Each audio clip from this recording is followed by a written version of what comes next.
झडी दृष्टी लागो तुझ्या सगुण झडी दृष्टी लागो तुझ्या सगुण दृष्टी लागो तुझ्या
जनी दृष्टी लागो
Thank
you.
जणी दृष्ट लागो तुझ्या सगुणपणा, तेने माझ्या मना बोध केला.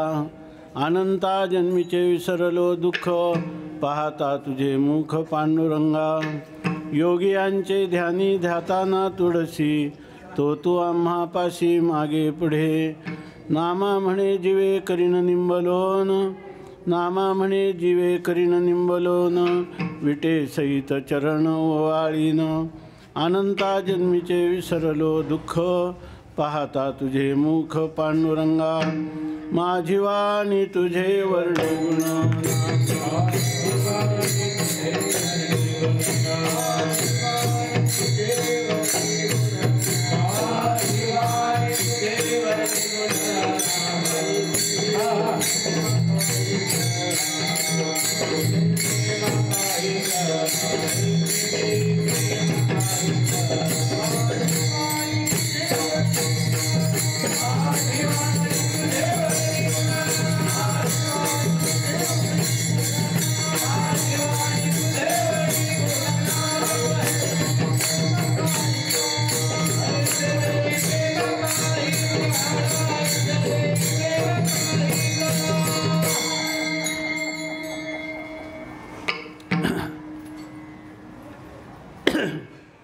माझी वाणी तुझे वर्णी गुणनाम.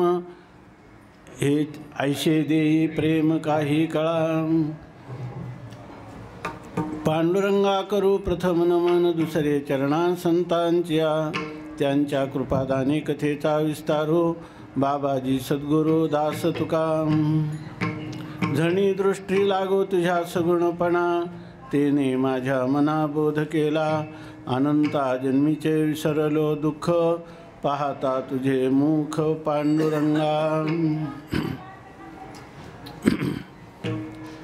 संत सम्राट भगवान ज्ञानोबाराय, वैराग्य रागरसिक जगद्गुरू संत शिरोमणी श्री तुकोबाराय, शांती ब्रह्म श्री संत एकनाथ महाराज, महाराष्ट्रातील सर्व संतांची मांदियाळी, वारकरी संप्रदायाचं परम आराध्य दैवत श्री पांडुरंग परमात्मा, या सर्वांच्या अलौकिक अकारण करून अद्भुत असीम अपूर्व अहेतुकी अशा अनुग्रहामुळं दयेमुळं तुम्ही आम्ही सर्व या चातुर्मासाच्या परिसमाप्तीच्या पर्वकालामध्ये पवित्र सलीला इंद्रायणीच्या तटाकावर साक्षात संजीवन समाधीस्थ माऊलींच्या चरणकमलाजवळ या पावन पर्वामध्ये आणि या ठिकाणी असणारं हे एक भजनानंदाचं पीठ आहे.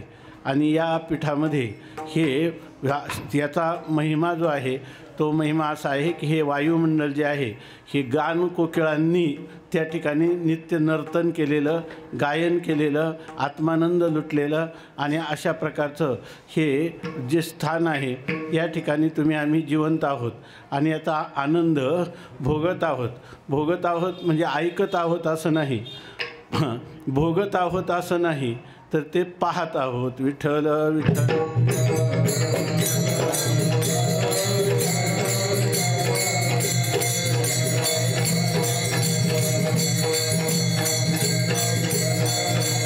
आता माझी खात्री झाली की ह्या अभंगावर आपण विशेष रूपाने निरूपण करण्याचं काही राहिलंच नाही. त्याचं कारण असं आहे का त्या ठिकाणी श्वान महाराज आले आहे की नाही, आणि ते श्वेत सात्विक शुद्ध सात्विक वर्णाचे, आणि त्यांनी आमच्या विशाल महाराजांनाही सोडलं नाही. आणि महाराज तर असे घात होते की जणू काही नामदेवरायांच्या जे प्रसाद भक्षण करणारा जो स्वान होता पांडुरंग परमात्मा, तो येऊन यांच्या आवाजावर इतका लुब्ध झाला की तो आणखीन कृपादृष्टी टाकीत होता. आता मला वेगळं सांगायचं काही राहिलंच नाही. ज्या ध्वनीमध्ये शब्द ऐकल्याबरोबर शब्दाच्या अर्थाच्या आकाराची जर वृत्ती होत असेल तर या ठिकाणी असं निरस व्याख्यान करण्याचं काय कारण आहे? विठ्ठल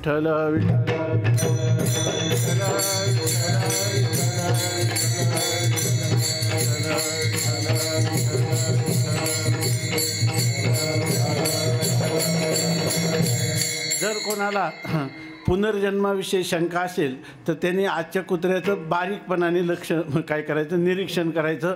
तो म्हणेल पुनर्जन्म निश्चित आहे. वेद सांगू तर्काने सिद्ध होऊ नाहीतर नाही होऊ, पण पुनर्जन्म हा निश्चित आहे.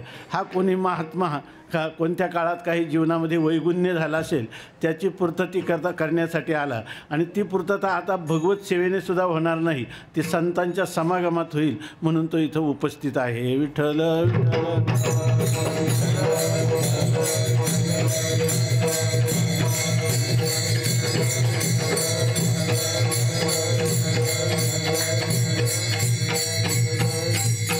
त्यामुळं आपण असं म्हटलं की या ठिकाणी हा आनंद पाहण्याचा आहे. हा जो सोहळा आहे तर ह्या सोहळा पाहिला तरीसुद्धा त्याच्यामध्ये श्रवण आहेत, त्याच्यामध्ये मनन आहेत, अनुसंधान आहेत, परंतु यामध्ये देखिला डोळा बैसला म्हणी तोची वदनी उच्चारी अशी जशी गोपींची स्थिती आहे, किंवा ज्ञानोबाराय आपल्या अनुभूती सांगतात, निमेष न लगे मनवेधिता एवढी तुझी स्वरूपता विठोबा नेनो कैची भेटी उरणे नाही जीवेसाठी.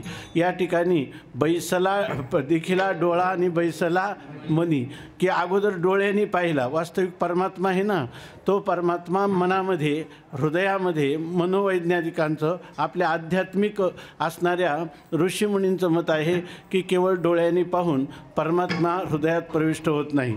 त्या परमात्म्याचं स्वरूपाचं श्रवण करावं लागतं. कारण भागवतामध्ये सांगितलं, प्रविष्ट हा कर्णरंध्रेण स्वानाम भाव सरोरुहम धुनोती शमलम कृष्ण सलीलस्य यथा शरद. यांनी सांगितलं जसं आता शरद ऋतू पूर्ण प्रारंभ झाल्यावर हे जे नदीचं पाणी पावसाळ्यातलं असतं ते मलिन किंवा गढूळ वर्णाचं असतं, परंतु शरद ऋतूमध्ये अत्यंत स्वच्छ होतं. तसं ह्या स्वच्छ हृदयामध्ये या परमात्मा हा प्रगट होत असतो.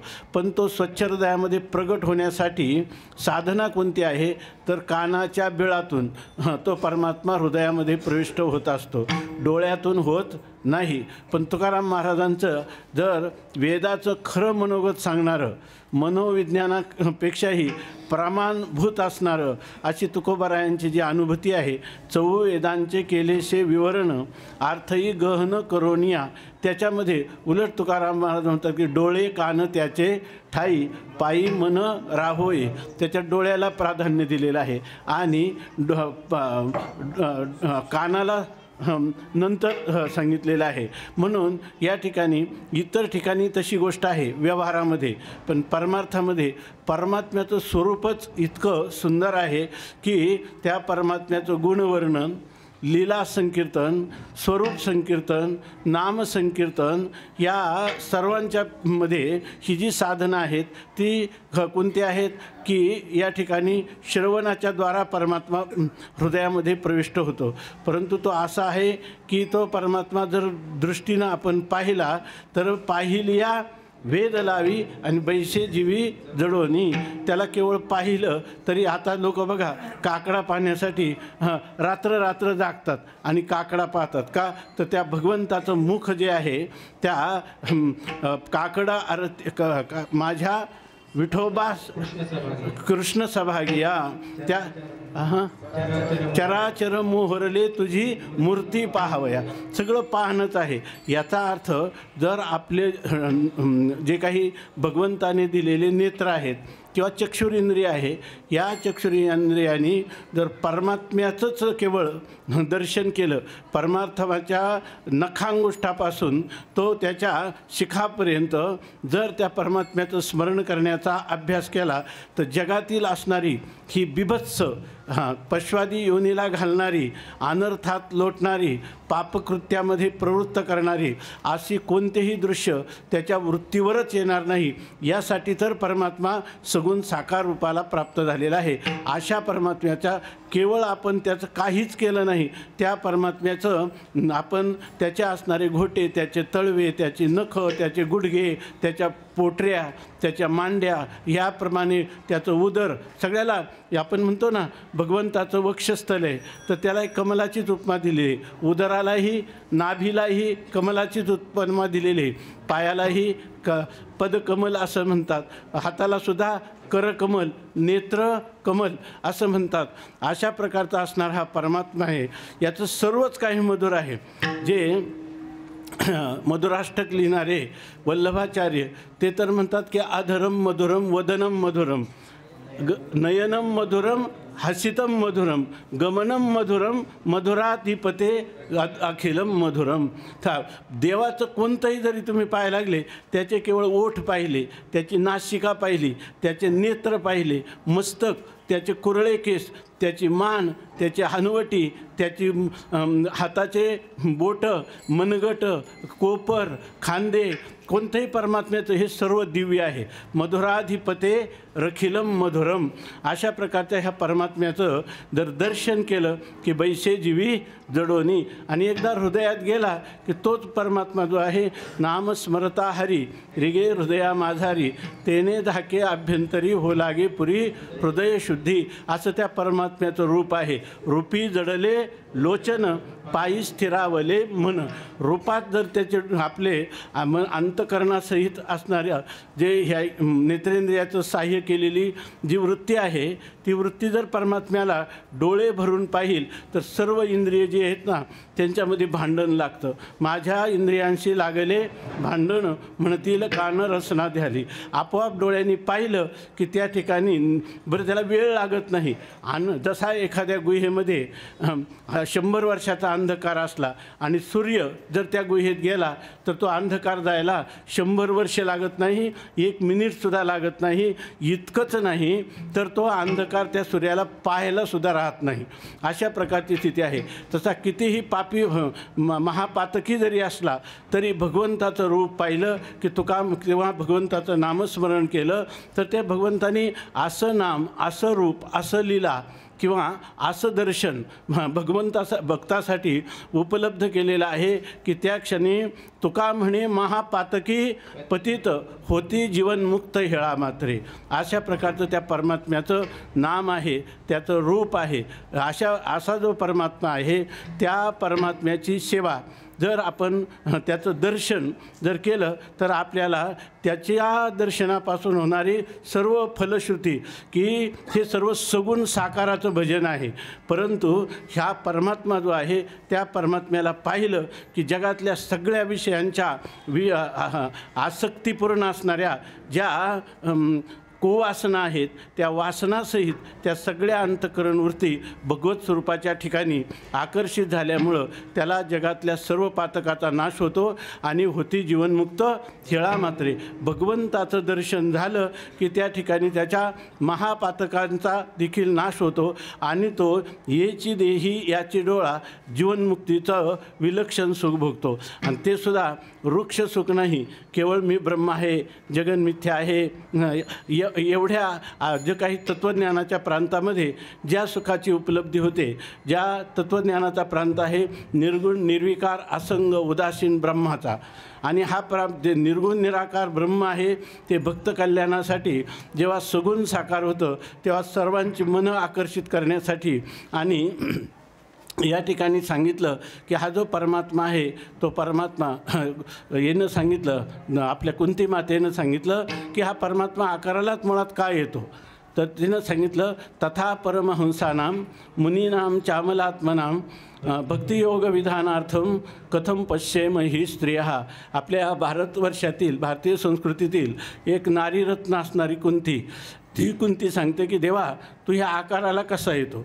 वास्तविक जीवनामध्ये काय आहे, भक्तीच्या प्रांतामध्ये दोनच प्रकारची भक्ती आहे, एक सगुण परमात्म्याची आणि एक निर्गुण परमात्म्याची.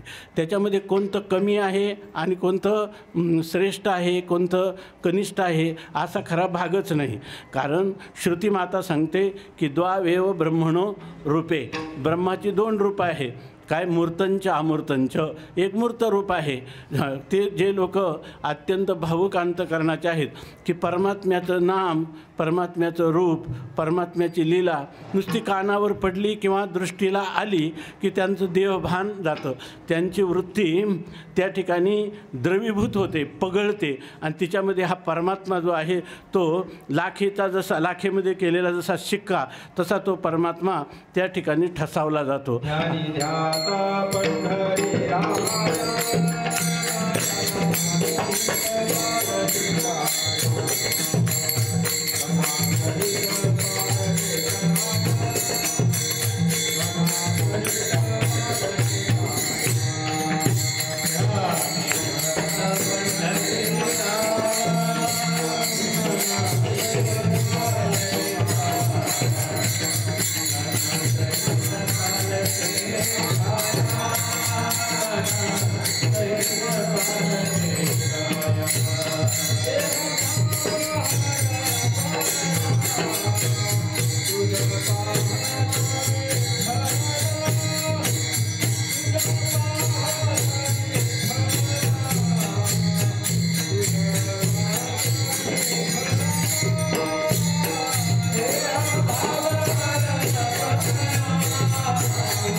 त्या परमात्म्याचं दर्शन झालं, एकदा त्याला डोळे भरून पाहिलं की देहभाव हरपला, तुझं पाहता विठ्ठला, अशा प्रकारची स्थिती होऊन जात असते. आपल्याला माहीत आहे, आता आपण सांगत होतो की कुंती माता सांगते की देवा तो अवताराला का येतो. याचं कारण सांगताना ती सांगते की सामान्य लोक जे आहेत त्या सामान्य लोकांचं मन तुझ्याकडं आकर्षित करण्यासाठी तू येतो असं मला वाटत नाही. किंवा तू जेव्हा धर्माला ग्लानी होते, यदा यदा ही धर्मस्य ग्लानिर्भवती भारत अभ्युत्थानम धर्मस्य तदात्मानं सृजाम्यहम.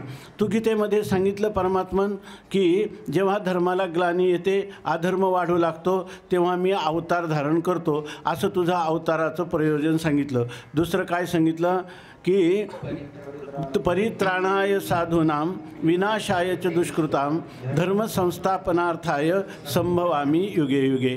ज्या वेळेला दुष्ट लोक हे सज्जनांना त्रास देतात त्यावेळेला त्या दुष्टांचा नाश करण्यासाठी आणि सज्जनांचं रक्षण करण्यासाठी मी अशा प्रकारचा सगुण साकार अवतार धारण करतो असं तू गीतेमध्येच सांगितलेलं आहे. पण ती म्हणते की मला असं वाटतं देवा तू त्याच्यासाठी येतो असं मला वाटत नाही. अशी कोणती माता म्हणते. मला असं वाटतं की जे परमहंस संन्यासी आहेत की ज्यांनी इहलोकातल्या परलोकातल्या सर्व भोगाच्या, ऐश्वर्याच्या, प्राप्तीच्या, इच्छेचा परित्याग केलेला आहे आणि त्यांना या ठिकाणी कुठंच मन रमत नाही. त्यांना ऐहिकीचे का पारत्रीचे भोग पायिक झाली या इच्छेचे परी भोगावे हे नरुचे मना माझी. त्यांना जगातलं सगळी वैभव त्यांच्या पुढं आली तरी त्यांना ती तुच्छ वाटतात. अशा प्रकारचे काही लोक आहेत.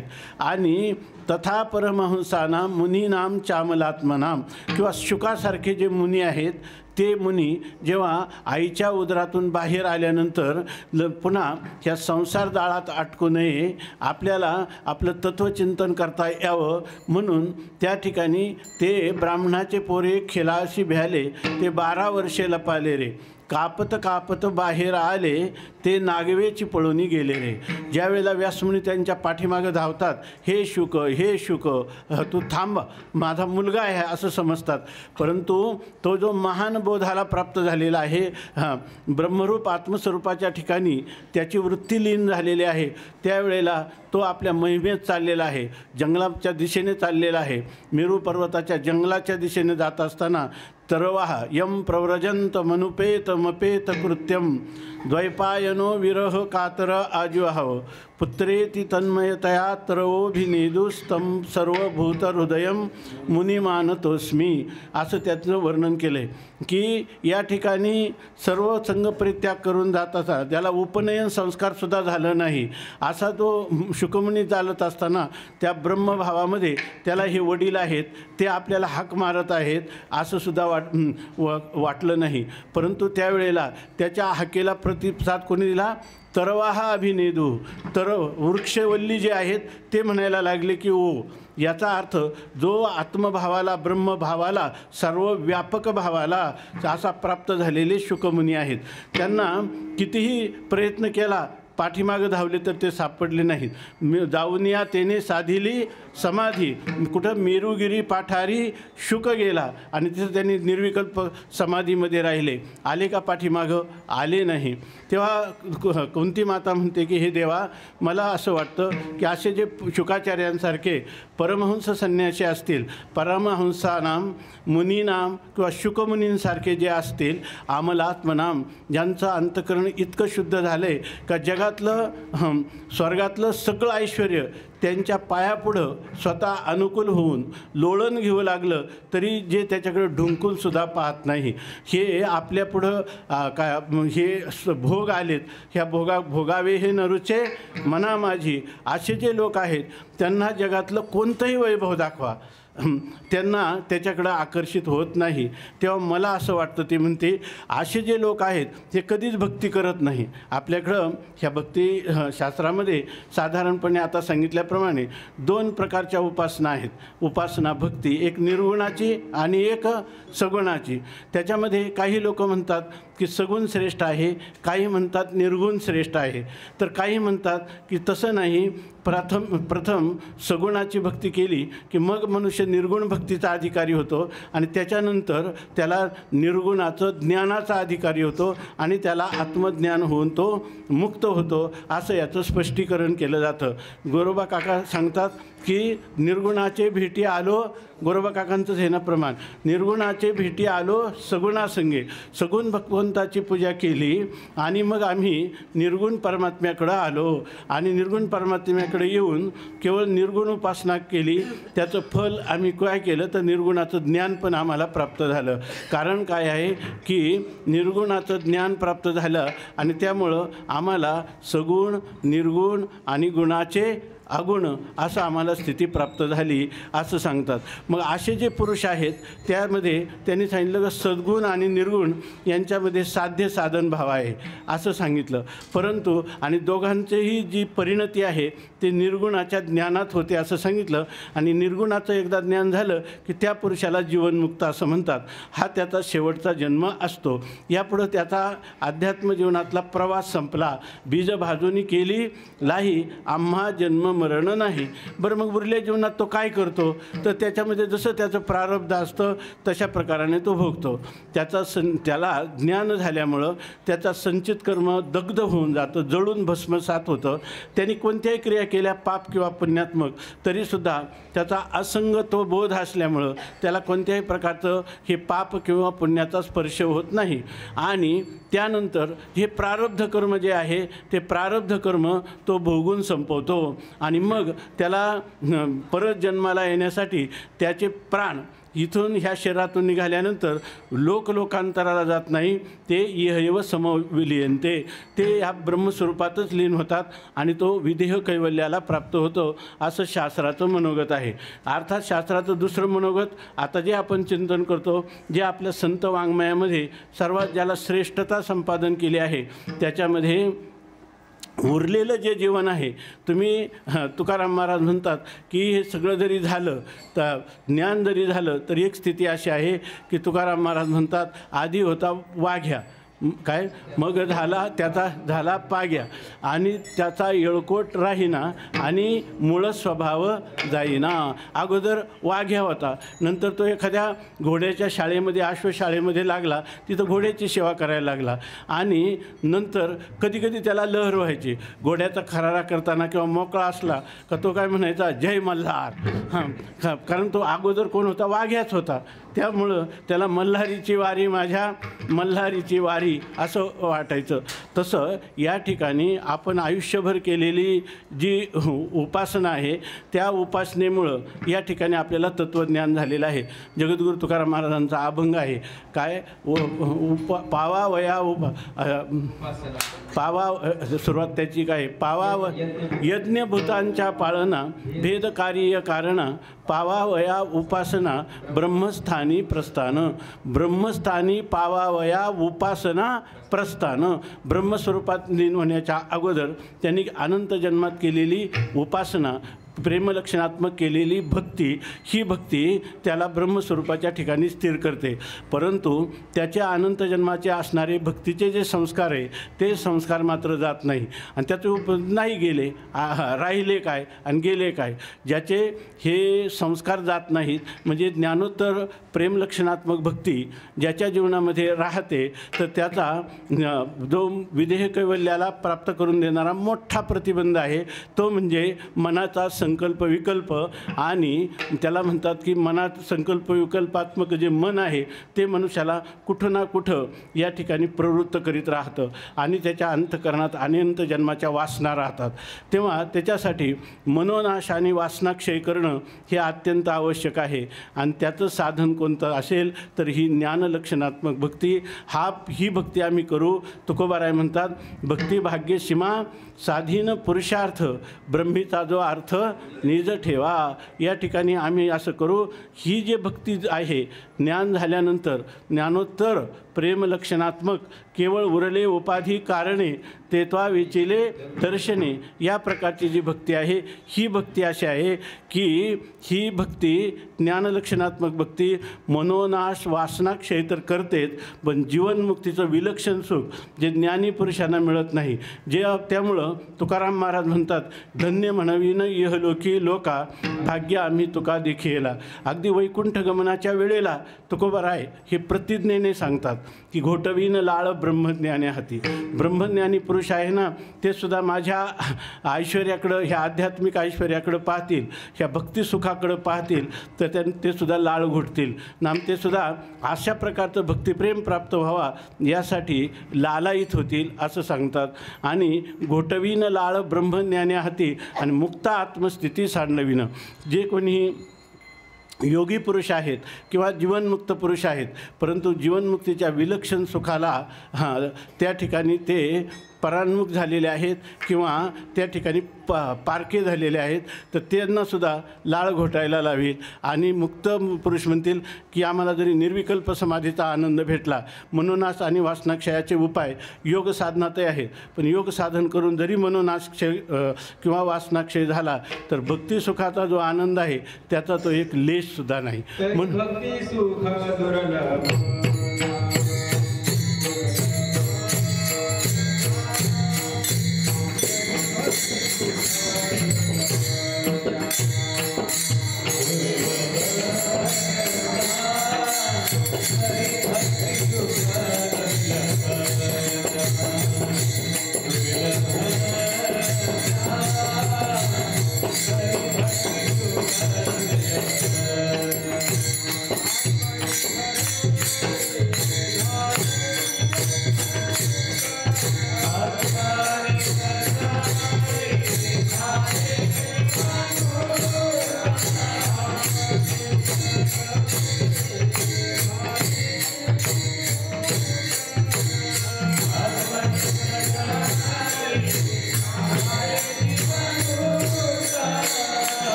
आत्मनिष्ठ जीवनमुक्त जरी झाले तरी त्यांना हे भक्तिप्रेम मिळत नाही. आणि ह्या भक्तिप्रेमाचा आदर्श सांगण्यासाठी कुंती माता भगवंताला म्हणते, बरं तुझ्या मनात आलं का धर्माचं रक्षण करायचं, तुला त्याच्यासाठी अवतार घेऊन हे सगुण साकार रूप धारण करण्याची काय गरज आहे? रावणाचा कंसाचा नाश करायचा, त्याच्यासाठी तुला काही हे श्रीकृष्ण परमात्मा रामरूपाला येण्याची आवश्यकता आहे असं मला तरी वाटत नाही. कुंती माता म्हणते, अरे तुझ्या संकल्पाने असं आहे, तुझ्या संकल्पात जर असं झालं की काय एकोहम बहुश्याम प्रजायेय, मी एकटाच आहे आणि मी अनेकाला उत्पन्न करावं, हे जग उत्पन्न करावं, तर जन्माद्यस्य यतः भागवतात सांगतात, जन्माद्यस्य यतोन्वयादितरतश्चार्थेष्वभिज्ञः स्वराट तेने ब्रह्महृदाय आदिकवये मुह्यन्ति यत्सूरयः तेजो वारी मृदां यथा विनिमयो यत्र त्रिसर्गो मृषा धाम्ना स्वेन सदा निरस्तकुहकं सत्यं परं धीमहि. त्याच्या ठिकाणी करिशी तरी नव्हे काही, राईचा डोंगर पर्वतराई आपुले करुणेची साई करिओ आई मजवरी. धर्माचा उद्धार आपलं धर्माचा उद्धार करण्यासाठी, त्या धर्माची ग्लानी नाहीशी करण्यासाठी तू संकल्प केला की सर्व या ठिकाणी धर्माच्या विरोधी असणाऱ्या लोकांचा नाश होऊ शकतो, सगळे प्रतिबंध निवृत्त होऊ शकतात, तुला अवताराला येण्याची गरज काय? बरं तू अवताराला तर आलाच आहे, तेव्हा मग अवताराला काय येतो? तर असे जे कोणी ज्ञानी पुरुष आहेत, तपस्वी महात्मे आहेत, किंवा ज्या ठिकाणी मुनी आहेत, परमहंस यतिवर्य आहेत, यांचं जगातलं कोणतंही रूप दाखवा, त्यांना कोणतंही रूप दाखवा, केवढंही ऐश्वर्य त्यांना द्या, ते त्याच्याकडे ढुंकूनसुद्धा पाहत नाही. आपल्याला माहीत आहे त्या शुकानी ह्याचा आख्यान, विठ्ठल विठ्ठल, ते शुकाकडं रंभा आली परंतु त्या रंभेकडं पाहिलंच नाही. त्यांनी सांगितलं की मी नाना रंभेचे निरूपे शुकी नुठिजेची कंदर्पे. तिनं इतक्या लीला केल्या, सर्व प्रकारचे शृंगारसातल्या सर्व भाव त्या ठिकाणी तिने केले, परंतु शुकी नुठिजेची कंदर्पे, त्यांच्या ठिकाणी कंदर्प स्तोत्र याच्यामध्ये वेध झाली तर खरं त्या वाणीला एक ओज, तेज, माधुर्य अशा प्रकारचं येत असतं. असो, या ठिकाणी त्या पुन्हा पुन्हा ऐकल्यानंतर हळूच शुकमुनींनी डोळे उघडले आणि त्यांनी सांगितलं, हा कोणाचं वर्णन करतो? ते वर्णन कोणाचं आहे? परमात्म्याचं आहे. असं वर्णन ऐकलं किंवा त्या परमात्म्याला पाहिलं की होतं काय? कृष्णात परम किमपि तत्वमहम न जाने वंशी विभूषितकारान नवनीरदाभात पीतांबराधरुण बिंब फलाधरोष्टात पूर्णेंदु सुंदर मुखादरविंद नेत्रात कृष्णात परम किमपि तत्वमहम न जाने. अशा प्रकारची स्थिती आहे. तेव्हा हे शुकमुनींनी ऐकलं. त्यांनी सांगितलं, असं कोणतं व्यक्तिमत्व असेल आणि ते आपल्याला कधी भेटेल का? त्यांना वाटलं की हे आपल्याला अशा प्रकारचा परमात्मा जर असेल तर तो विशिष्ट अधिकारी असेल, कारण यांचं नेहमीच अनुबंध चतुष्ट आहे. याच्यामध्ये अधिकारी आणि फल यांचा संबंध असतो. आपलं निर्गुणात रमलेलं मन अशा प्रकारच्या महाव्यक्तिमत्व आहे. वंदे महापुरुष ते चरणारविंदम, याचा आपल्याला स्पर्श होईल की नाही असे शुकमुनीच्या मनाला वेध लागला.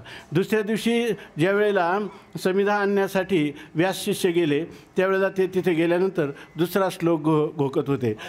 अवहो बकीयम स्तनकालकूटम जिघांसया पाययदप्य साध्वीम लेभे धातृच्युतम गतीत लेभे गतिम धातृच्युतो ततोंब कमवा दयालुम शरणम व्रजेम. त्याचा अर्थ असा होता, अरे जी विषपान घेऊन स्तनामध्ये विष भरून त्या परमात्मा कृष्णाला मारण्यासाठी गेली तर आपल्या आईला यशोदामयाला किंवा काय विठ्ठल विठ्ठल विठ्ठल देवकी मयाला किंवा यशोदामयाला जी गती आपल्या आईला दिली तीच गती जी स्तनपान विषाने भरून येते तिलासुद्धा जी गती दिली. कमवा दयालुम शरणम व्रजेम, याच्यापेक्षा जगात दयाळू कोण आहे? याचा अर्थ हे शुका तू काळजी करू नकोस, तुलासुद्धा तो परमात्मा भेट देईल. मग असं ऐकल्यानंतर मग शुकमुनी आपल्या आसनावरून उठले, त्या शिष्यासमोर गेले व्यास शिष्यांना ते म्हणतात की अरे असा सांगितलेला परमात्मा मला भेटेल का? ते म्हणे भेटेल. मग त्यासाठी काय केलं पाहिजे? आमच्या गुरुजींकडे आलं पाहिजे. गुरुजी कोण होते? व्यासमुनी. आणि त्यांच्याकडे यावं लागेल. पण तिथं येऊन नुसतं काय तो आमच्यासारखं संहिता घेशील आणि म्हणत बसतील असं होत नाही. सेवा करावी लागते. हे संहिता गोळा करायला अनवाणी पावलात वनवन भटकावं लागतं आणि गुरुजी जे सांगतील त्यांची आज्ञा पाळावी लागते. त्यांनी सांगितलं काय हरकत नाही. आणि त्यांच्या मागं हे शुकमुनी चालायला लागले. वडिलांनी हाक मारली तर मागंसुद्धा पाहिलं नाही आणि आता स्वतःहून व्यासांच्याकडे आले. याचं कारण काय आहे? याचं कारण आहे की असा परमात्मा इतका सुंदर आहे की त्या ठिकाणी त्याला पाहिल्या वेद लावी. तो परमात्मा पाहिलं का जगातलं सगळं सौंदर्य माणसाच्या सौंदर्याच्या अभिलाषा किंवा त्याच्याविषयी असणाऱ्या संकल्पना ह्या सगळ्या मोडकळीला येतात. आणि आता दृष्टीपुढे ऐसा चितोप राहे जो मी तुझं पाहे पांडुरंगा. म्हणून या ठिकाणी आपले संत नामदेवराय म्हणतात. थोडक्यात अजून एक गोष्ट थोडक्यात सांगतो. आपल्याकडं माहीत आहे सूरदास नावाचे संत होऊन गेले उत्तर हिंदुस्थानामध्ये. तर ते उत्तर हिंदुस्थानात असणारे सूरदास एकदा ते प्रज्ञाचक्षु होते, म्हणजे जन्मापासून अंध होते. परंतु त्यांना परमात्म दर्शनाची इतकी लहानपणापासून आवड होती. अजून काही त्यांचा इतिहास आहे लहानपणापासून म्हणण्यापेक्षा. तर त्यांना एकदा असं वाटलं की आपण वृंदावनला जावं. जरी आपण पाहू शकत नसलो तरी आपण संत वर्णन करतात त्याप्रमाणे त्या संकल्पनेने त्या परमात्म्याच्या पायाचं पद स्पर्श तरी करून येऊ म्हणून चालले. आता आंधळ्या मनुष्याला कोण जोडीदार आहे? त्यांची फक्त काठी. एक काठी त्यांच्याजवळ होती आणि ते अनवाणी पावलाने आग्र्यापासून मथुरेला जायला निघाले.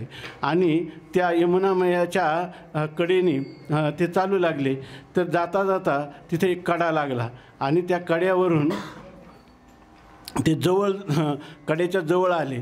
तेव्हा त्या ज्या कृष्ण परमात्म्याचं दर्शन करायचं होतं तो कृष्ण परमात्मा एका गुराख्याच्या वेशामध्ये तिथं गाई चारत होता. आणि त्याने त्याला हाक मारली, ए बाबा तू पलीकडे जाऊ नको, उजव्या हाताला गेला तर कड्यावरून खाली कोसळशील आणि तू मरणाला प्राप्त होशील. जरा डाव्या बाजूला तू वळ, डाव्या बाजूला ये.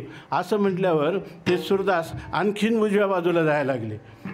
तर उजव्या बाजूला जायला लागल्यावर त्यांनी सांगितलं आंधळा तर आंधळा सांगितलेलं सुद्धा ऐकत नाही, अशा प्रकारची स्थिती.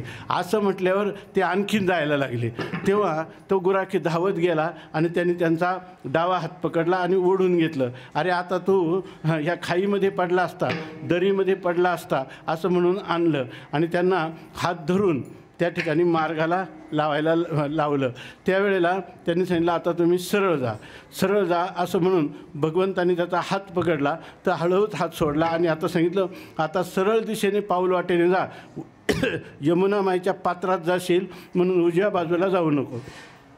हे सर्व त्या ठिकाणी त्या सूरदासाने ऐकलं आणि भगवंतांनी जसा हात सोडला तसंच त्यांनी काय केलं, पुन्हा त्यांचा हात पकडला.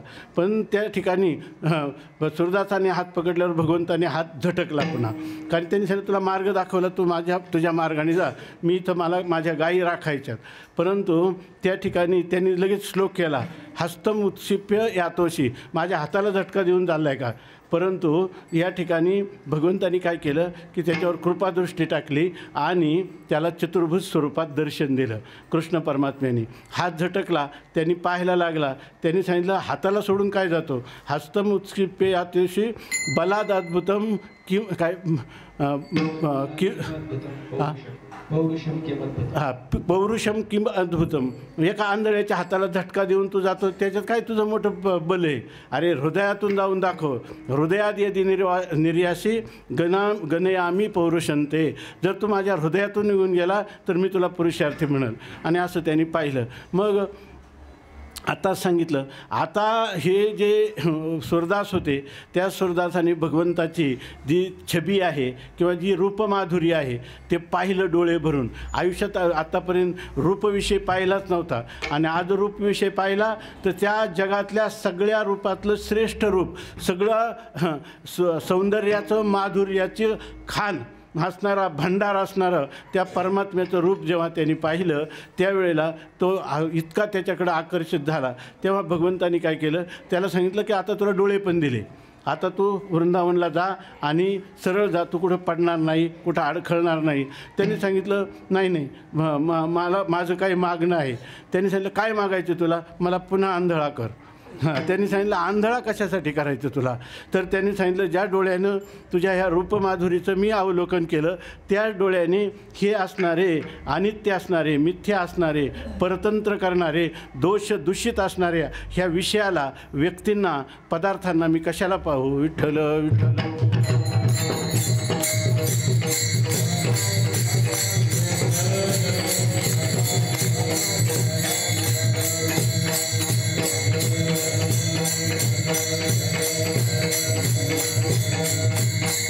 याचा अर्थ असा आहे की या ठिकाणी असे प्रकारचे शुकाचार्य किंवा आता सांगितलेले काय सूरदास अशा इतकंच नाही, अनेक अशा प्रकारची उदाहरणं आहेत की हे सगळे ज्ञानोबारायांच्या श्रीगुरूंचा जो गाथा आहे निवृत्तीनाथ महाराजांचा, तो जर आपण पाहिलं तर आपल्याला असं वाटतं तर्क करू नये, त्याच्याविषयी प्रमाणही शोधू नये.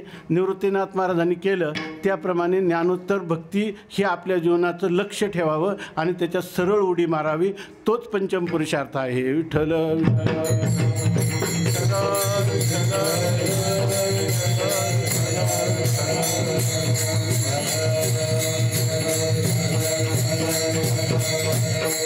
आणि ह्या भारतीय संस्कृतीमध्ये ह्या सगुण भक्तीचा आणि निर्गुण भक्तीचा इतकंच नाही, इतका ऊहापोह झालेला आहे.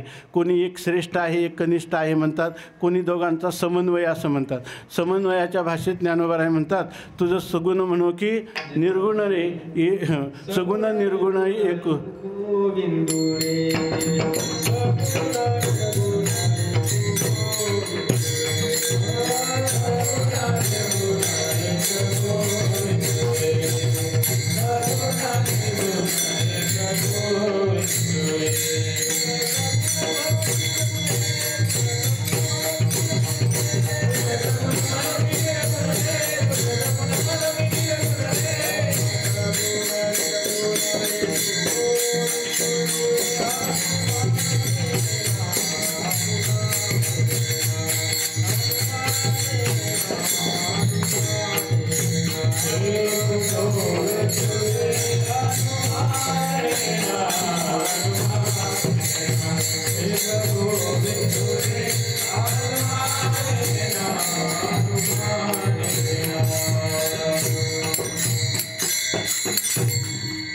या ठिकाणी ज्ञानोबाराय एक शास्त्रार्थाचं प्रतिपादन करताना त्यांचं समन्वयाचं पण करतात, समन्वयाचं पण समर्थन करतात. सगुण आणि निर्गुण हे एकच आहे, दोन्ही टिपऱ्या एकची नाद, सगुण निर्गुण नाही भेद रे.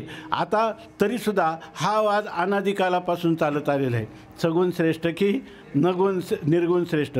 जर संत वाङ्मयाचा आश्रय केला आणि शास्त्राचं प्रतिपादित असं यथार्थ मनोगत गुरुकृपेने जाणलं तर म्हणायचंच झालं सगुण निर्गुणात भेद नाही, पण म्हणायचंच झालं तर ज्ञानोत्तर सगुण प्रेमलक्षणात्मक सगुण भक्ती ही जीवनमुक्तीच्या विलक्षण सुखाला अत्यंत अत्यंत सहाय्यक अशा स्वरूपाची आहे, मनोनाश आणि वासनाक्षय करणारी आहे आणि आपल्या उर्वरित जीवनामध्ये तिचं इतकं सामर्थ्य आहे जे संतांनी अनुभवलं. त्याच्यामध्ये ज्ञानाचं फल सांगताना प्रारब्ध कर्मणाम भोगादेव क्षय हे शास्त्र तात्पर्य आहे की जरी ज्ञान झालं तुमच्या संचित कर्माचा नाश करील, तुमच्या क्रियमान कर्म तुम्हाला लागू देणार नाही, पण संचित कर्म हे भोगूनच संपत असतं आणि मग तुम्ही विदेह कैवल्याला प्राप्त होता.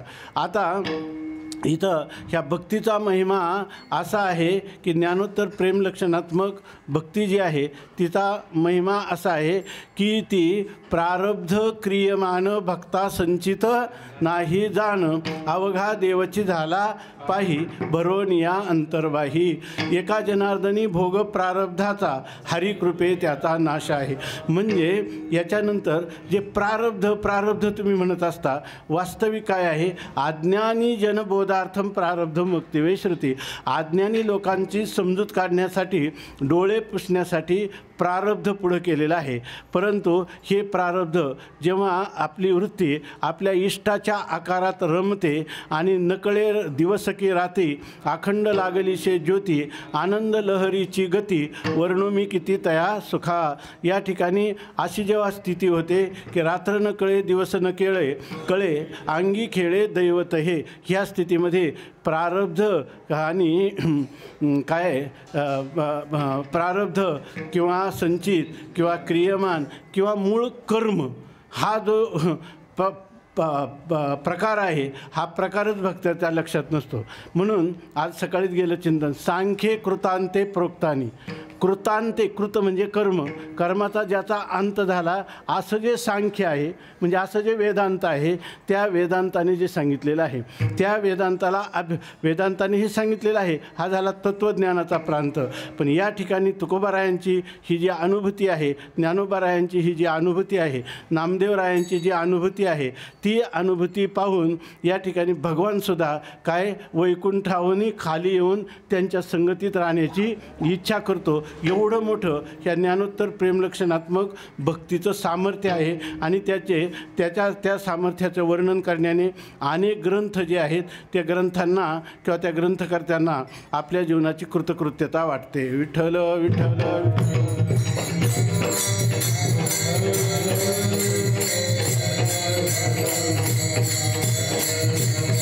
तेव्हा कुणची सांगते देवा दुसरं काही कारण नाही. तू जे काही अवताराला येतो ना, तर अशा लोकांच्यासाठी येतो जे पोचलेले आहेत, ज्यांना आता काही कर्तव्य राहिलं नाही. पण तुझं मुखकमल, तुझं पदकमल, तुझं नेत्रकमल पाहिलं, शिरकमल पाहिलं का त्यांचं मन आकर्षित झाल्याशिवाय राहत नाही. आणि याच्यासाठीच तो अवताराला येतो असं मला वाटतं, असं कुंती म्हणते. आणि ती म्हणते पण बोलून चालून मी भोळी बाळी श्री कथम पश्चिम ही स्त्रिया, ही आम्ही कसं काय जाणू. त्यावेळेला कृष्ण परमात्मा काय म्हणेल, तो देवकी मातेला लोटांगण घालील आणि माझं खरं ऐश्वर आणि खरं तात्पर्य तूच जाणलं असं म्हणेल. विठ्ठल विठ्ठल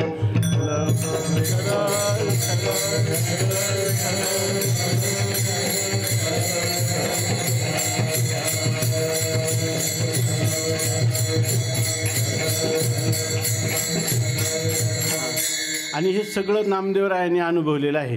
नामदेवरायांनी हेही अनुभवलं आहे की 4-5व्या वर्षामध्ये भगवान परमात्म्याला दूध पाजलेलं आहे. हे नामदेवरायांनी स्वतः अनुभव घेतलेला आहे सगुण भक्तीचा. परंतु गोरोबा काकांनी त्यांना कच्चं मडकं ठरवलं. कच्चं मडकं ठरल्यावर जे काय औंढा नागनाथला गेले, त्याच परमात्म्याने त्यांना व्यापक रूपात दर्शन दिलं. जिथं पिंड नाही तिथं पाय ठेव, तर सगळीकडंच पिंडी, सगळीकडंच परमात्मा. आणि नामदेवरायांनी स्वतःही ही अनुभूती पण आपल्या अभंगात नाचू कीर्तनाचे रंगी ज्ञानदीप लावू जगी. केवळ द्वैती भक्तीमध्ये नामदेवराय रममान झालेले नाही, त्या ठिकाणी म्हणतात नाचू कीर्तनाचे रंगी पण ज्ञानदीप लावू जगी. महाराज कधी कधी कीर्तनात बोलतात, 4-5 वाक्य असतात किंवा 4-10 वाक्य असतात, परंतु ते अस्सल वेदांतातले असतात. विठ्ठल विठ्ठल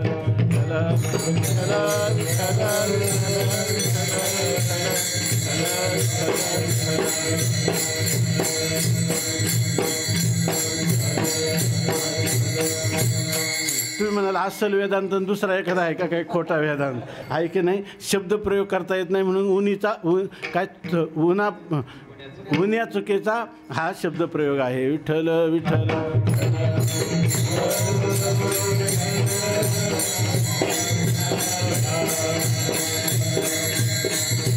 आणि तेच नामदेवराय जेव्हा हे आता होता ना श्वेत वर्ण काय श्वेत महाराज नाही का, तर तशा त्यांच्या पाठीमागं सुद्धा काय करतात, पोळीच्या बरोबर त्याचं पोट दुखेल म्हणून त्याला तुपाची वाटी घेऊन पाठीमागे लागतात. ही व्यापक अनुभूती आहे की नाही. तेव्हा ही झाली व्यापक अनुभूती. पण नामदेवरायांची आवडच विचारली, आवडीला काही पर्याय नाही.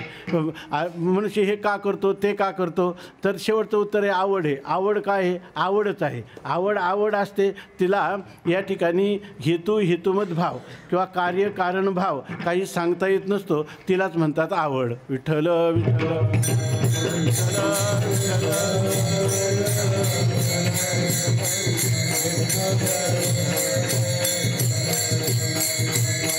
ही जी स्थिती आहे सर्व सांडोनी माझाई आणि वाचे विठ्ठल रखुमाई. आणि याच्यामुळं काय परे होनी परते घर तेथे राहू निरंतर सर्वांचे जे अधिष्ठान तेची माझे रूप पूर्ण आणि सर्व सत्ता आली हाता नाम याचा खेचर दाता. ही व्यापक अनुभूती आहे की नाही.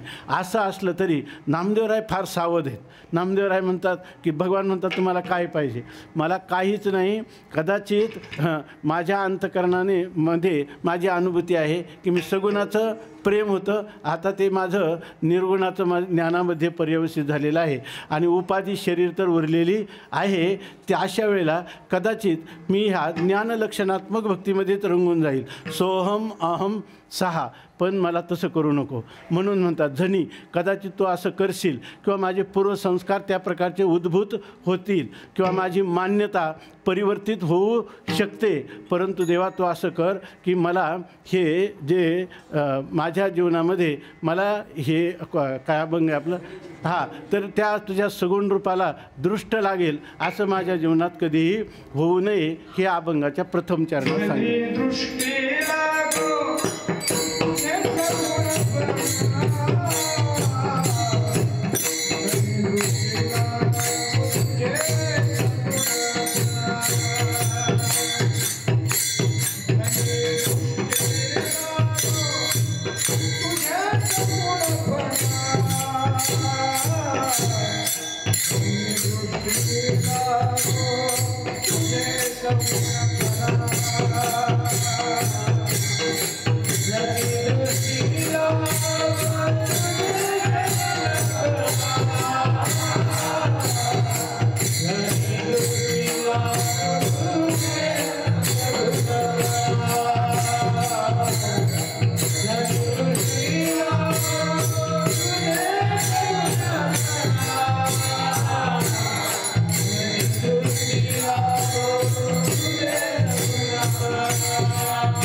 संत नामदेवराय म्हणतात देवाला की धनी दृष्ट लागो तुझ्या सगुणपणा.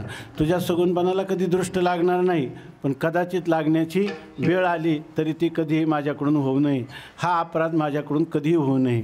कारण जेणे माझ्या मना बोध केला, ज्या परमात्म्याच्या भक्तीच्या द्वारात या ठिकाणी भक्तीच्या उदरी जन्मले ज्ञान, ज्या भक्तीच्या उदरातून मला हे आत्मज्ञान किंवा व्यापक असणारं ब्रह्मज्ञान मला प्राप्त झालेलं आहे, ते तुझ्या स्वरूपाचे, तुझ्या सगुण स्वरूपाची केलेली जी निष्काम अशा प्रकारची प्रेमपूर्विका भक्ती, तिचं हे फल आहे. तेव्हा या ठिकाणी मी असं केलं का नको लागायला, तर पहिली गोष्ट काय आहे, सर्वात महत्त्वाची कृतज्ञता माझ्यावर येऊ नये. कारण त्यांनी असं सांगितलं आहे की यावत जीवो त्रयो वंद्या वेदांत गुरुरीश्वरः आदौ विद्या प्रसिद्ध्यर्थम पश्चात कृतज्ञत्व निवृत्तये. या ठिकाणी कृतज्ञत्वाचा येऊ नये. काय आहे, सगळ्यात मनुष्याच्या जीवनाचं महत्त्वाचं जर काय असेल तर जगात आपल्याला कोणी हा मनुष्य कृतज्ञ आहे एवढं जर आपल्याला म्हटलं नाही तरीसुद्धा आपल्या जीवनाचा प्रवास पुष्कळ चांगला झाला असं समजावं. विठ्ठल विठ्ठल. इतकंच नाही तर आपल्याला कृतज्ञ कोणी म्हटलं नाही तरी चालेल, पण कृतज्ञ कोणीच म्हणू नये. गुरुवर्य प्रातस्मरणी साखरे महाराज सांगत असतात नेहमी आपल्या आचार्य अत्रेंचं उदाहरण. जे आचार्य अत्रे जे प्रसिद्ध लेखक नाटककार, तर त्यांना वयोवृद्ध अवस्थेमध्ये त्यांचं एक त्याला काय म्हणतात पुतळा बांधायचं ठरवलं. आणि त्यांना विचारलं की हा पुतळा जो आम्ही बांधू त्याच्याखाली एक वाक्य लिहायचे आणि ते सर्वात आपल्याविषयी कोणतं वाक्य असावं असं आपल्याला वाटतं ते सांगा. त्यांनी लिहिलं की एक वाक्य लिहा की आचार्य अत्रे कृतज्ञ नव्हता. विठ्ठल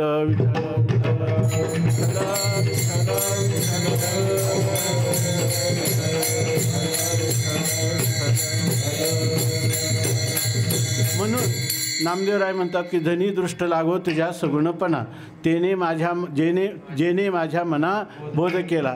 आणि त्याचं फल काय झालं, त्या भक्तिप्रेमाचं फल म्हणून जेव्हा मला हे व्यापक तत्त्वज्ञान प्राप्त झालं, जीवब्रह्मैक्य ज्ञान प्राप्त झालं, त्यावेळेला त्याच्यापासून घडलं काय, तर अनंता जन्मीचे विसरलो दुःख पाहता तुझे मुख पांडुरंगा. या ठिकाणी तत्त्वज्ञान झाल्यानंतरही प्रारब्ध लेश जोपर्यंत आहे तोपर्यंत प्रारब्ध प्राप्त पुण्यकर्माचं फल आणि पापकर्माचं फल भोगावंच लागतं.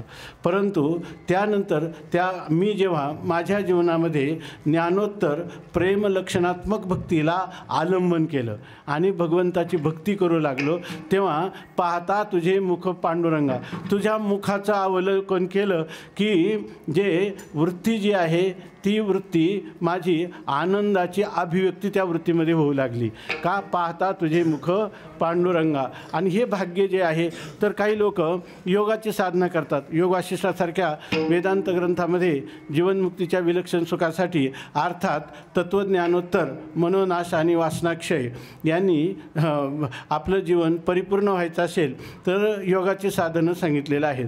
परंतु ते सांगतात की योगी पुरुषांनी कितीही साधना केली तरी हा विश्वाचा उत्पत्ती स्थिती लय करता असणारा, भक्तवत्सल असणारा, असा प्रेममूर्ती असणारा परमात्मा त्यांच्यापुढं सगुण साकार रूपाने येत नाही. पण तो आमच्यापुढं मात्र काय आहे, मागे पुढे उभा आहे, सांभाळित आलिया आघात निवाराया. ही गोष्ट नामदेवराय अभंगाच्या तृतीय चरणात सांगतात. योगी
बराच विषय आहे.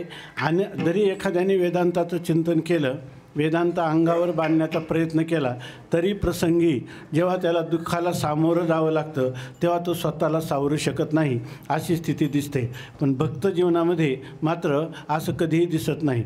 भक्त हे आपल्या रंगात रंगी रंगेरे श्रीरंगे, त्यामुळं तिथं कितीही दुःख, मेरू पर्वतापेक्षाही महान दुःख आलं तरी त्याचाही परिणाम होत नाही. आणि विषयातली कितीही सुख अनुकूल होऊन स्वतः त्याच्या पायाजवळ लोटांगण घेतले त्याचंही त्याला कौतुक वाटत नाही. हे फक्त ज्ञानोत्तर प्रेमलक्षणात्मक भक्ती करणाऱ्या महापुरुषाच्या जीवनामध्ये दिसून येतं, इतरांच्या ठिकाणी नाही. अनंता जन्मीचे विसरलो दुःख, अनंत जन्मातलं कितीही दुःख असू द्या, अनंत जन्मातली कर्म कधीही फलभोग देण्यास सन्मुख झाली, ते फल देतील पण ह्या आपल्या लोकदृष्टीनं. पण त्याच्या ठिकाणी मात्र त्याची वृत्ती ना दुःखाकार होत ना सुखाकार होत, ती आपल्या इष्टाकार, त्याच्या आनंदात निमग्न असते. हे वैभव भक्ती सिद्धांताचं आहे. विठ्ठल विठ्ठल.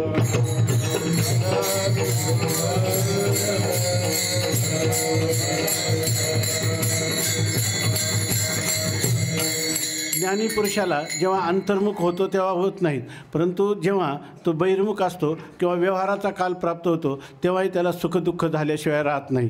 पण इकडं मात्र याला कोणत्याही प्रकारचं कधीच अनंताजन्मीचं दुःख तो विसरूनच जातो. त्याला ते दुःख समोर दुःख ते कैचे नये स्वप्नाशी, रिद्धिसिद्धी झाल्या कामारी दासी, त्याचे वर्मतू आम्हापाशी सुखे राहिलाशी प्रेमाची. अशा प्रकारची त्याची दिव्य अलौकिक अनुभूती आहे. स्वामी महाराज एक उदाहरण सांगायचे त्यांच्या गुरुजींचं, की गुरुजींना एकुलता एक मुलगा होता, 4 वर्षाचा झाला, त्याला मूतखडा होता आणि त्यामुळे त्याची लघवी बंद व्हायची.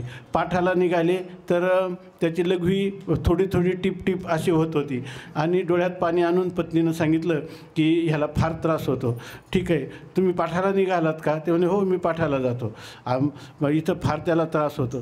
ते म्हणे हां, तिने डोळ्यात पाणी आणि म्हणे रडायचं नसतं म्हणे. आणि थोड्या वेळाने ते गेल्यावर त्या मुलाला इतक्या वेदना व्हायला लागल्या की त्यांनी डोळे पांढरे केले.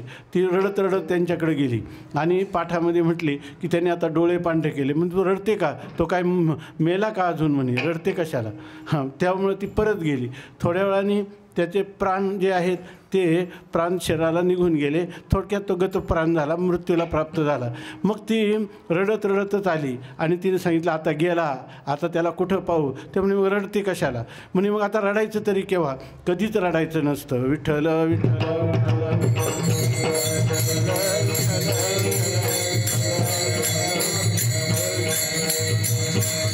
याला म्हणतात खऱ्या अर्थाने अनंता जन्मीचे विसरलो दुःख, पाहता तुझे मुख पांडुरंगा. हे फल कोणाचं आहे? हे पठ्याचं नाही, माझा स्वतःचा पुरुषार्थ नाही, हे परमात्म कृपेचं वैभव आहे. म्हणून म्हणतात की अनंता जन्मीचे विसरलो दुःख, पाहता तुझे मुख पांडुरंगा. योगी यांच्या ध्यानी ध्याता ना तोडसी, तो आम्हापाशी मागे पुढे.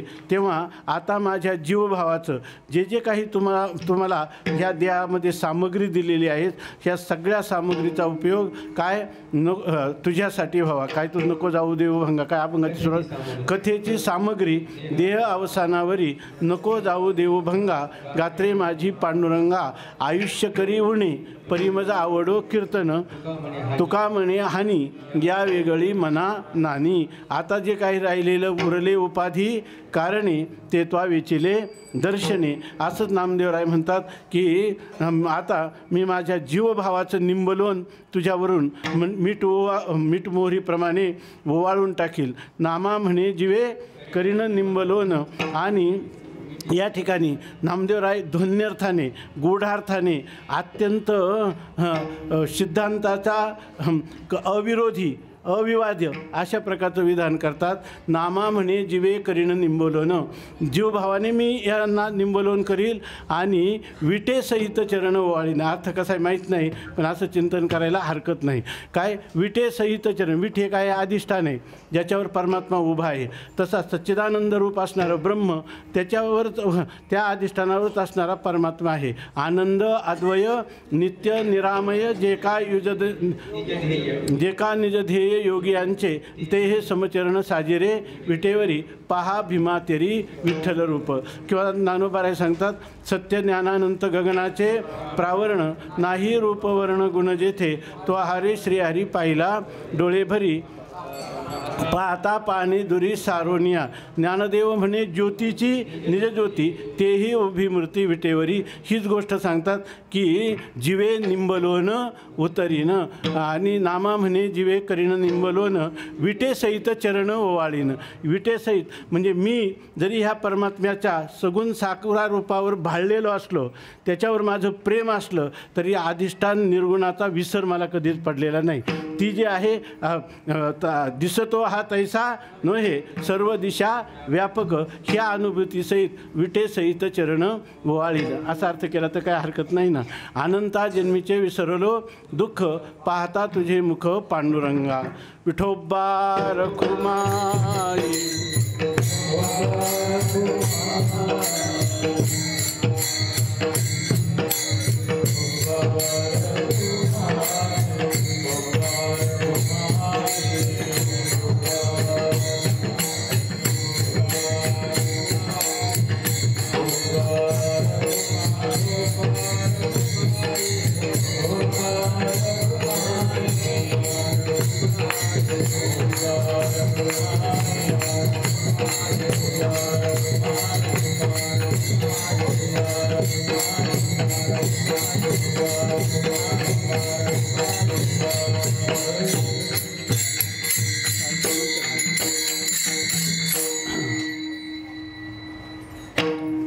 काय सर धनी दृष्ट लागो तुझ्या सगुणपणा तेने माझ्या मना बोध केला.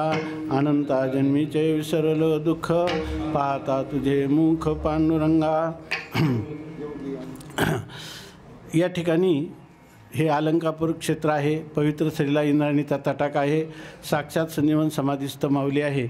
आणि या ठिकाणी प्रातस्मरणीय वंदनीय संत श्री भगवान महाराज येडशीकर यांचं हे स्मृतिस्थळ आहे.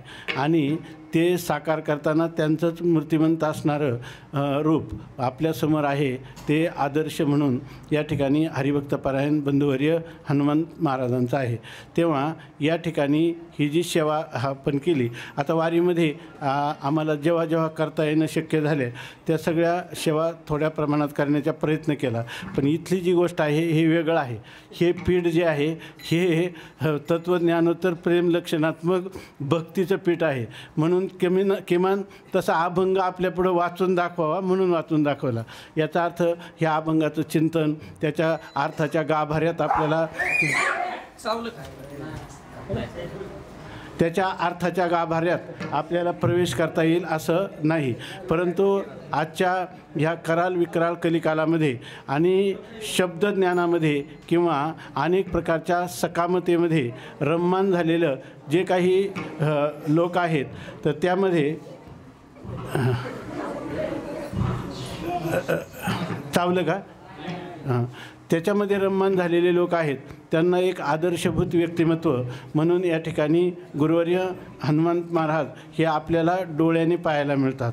आणि त्यामुळं एक कोणीतरी एका आदर्श व्यक्तिमत्वाचं महापुरुषाच्या चरणी ही झालेली जी सेवा आहे ही शब्दरूपी सुमनं आहेत. ही संत सम्राट माऊलींच्या सत्तेतून ब्रह्मलीन भगवान महाराजांच्या सत्तेतून आपण श्रीमान परमबंधुवर्य आणि खरोखरच या ठिकाणी ज्याला म्हणजे आमची तर परिपूर्ण भावना आहे.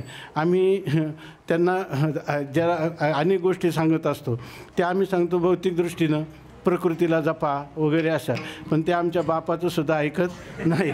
त्यामुळं त्याच्यामध्ये काही बदल होत नाही. याचं कारण हा दुराग्रह नाही, हे त्यांचा स्वभाव आहे. आता सांगितलं ना, तुकाराम महाराज स्वतः म्हणतात की तुकाराम महाराजांनी आता तो सांगितला ना अभंग, आधी नाही हा तोच अभंग, पण तुकाराम महाराज स्वतःविषयी आधी होता संत संग, तुका झाला पांडुरंग, त्याचे भजन राहीना आणि मूळ स्वभाव जाईना.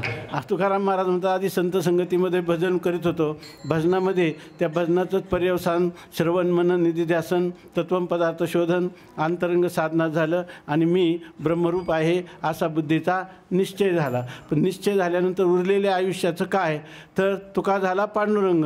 पर मग झालं तर पांडुरंग झाला तर आता काय करायचं, योगाचं साधन करायचं का तत्त्वचिंतन पुन्हा पुन्हा करायचं. ते म्हणतात जसं संस्कार असतील, जसं वाऱ्यावर चालणारं जे शुष्क पत्र आहे ते पत्र वारा जिकडं गती देईल तिकडं चालत असतो, तसं जे उरलेलं आयुष्य आहे ते परमात्म्याने गती दिली. परमात्म्याने गती दिली म्हणजे दूर जाण्याची गती दिली नाही, उलट गती दिली. आपल्याकडं ते परमात्म्याने ओढून घेतलं आणि त्याचे भजन राहीना आणि मूळ स्वभाव जाईना. याचंच नाव शास्त्रामध्ये काय आहे, ज्ञानोत्तर प्रेम लक्षणात्मक भक्ती. तेव्हा अशा महापुरुषांच्या चरणी सर्वच आपल्या वारकरी संप्रदायाच्या अगदी ज्ञानोबाराय निवृत्तीनाथ महाराजांपासून तर आत्तापर्यंत हनुमान महाराजांच्या पर्यंत असणारे जे हे संत मंडळी आहे, या सर्वांचे आपल्याला आशीर्वाद लाभावेत आणि त्याच्यासाठी ही शब्दसुमनं त्यांच्या सत्तेतून त्यांच्या चरणी समर्पित करायचे.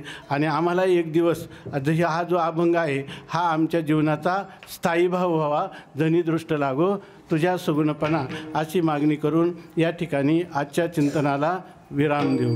ज्ञानेश्वर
तुझे मुख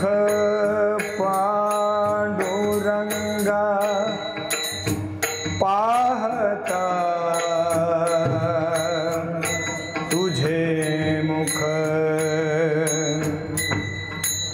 पाहता तुझे मुख पांडुरंगा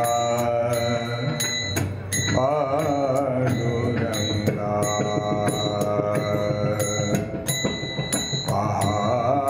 पाहता तुझे मुख पांडुरंगा पाहता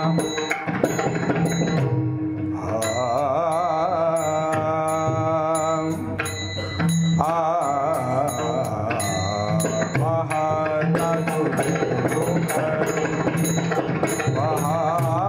पाहता तुझे मुख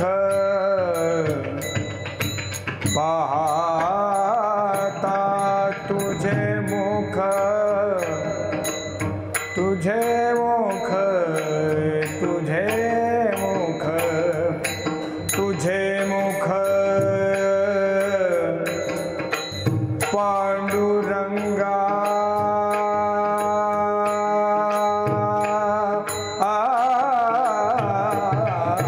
पाहता तुझे मुख पांडुरंगा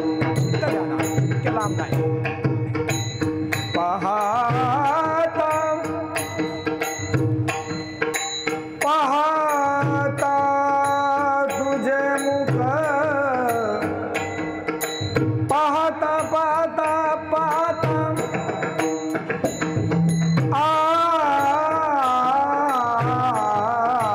पाहता तुझे मुख पांडुरंगा पाहता पाहता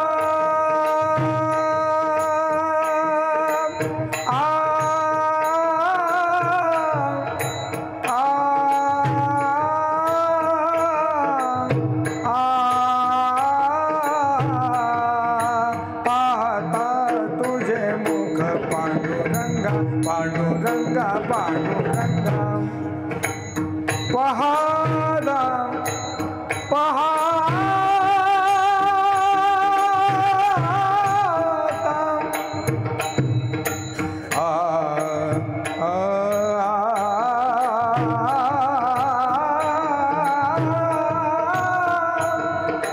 पाहता तुझे मुख पांडुरंगा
पाहता तुझे मुख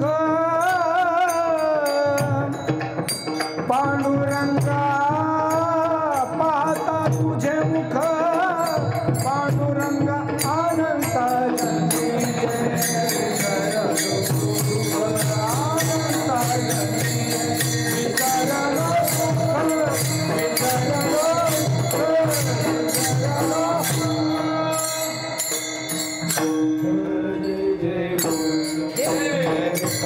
जय जय लक्षात ठेवायच्या माध्यमातून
अकल्पैश्वर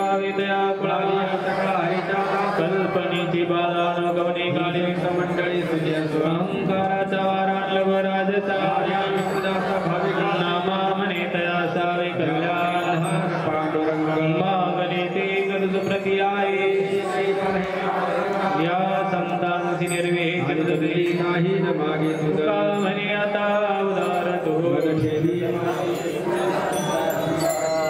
उद्या सकाळी ठीक 9 ते 11 या वेळेमध्ये हरिभक्त परायण गुरुवर्य भजन सम्राट हनुमंत महाराज मते महाराजांचं काल्याचं कीर्तन 9 ते 11 या वेळेमध्ये होणार आहे.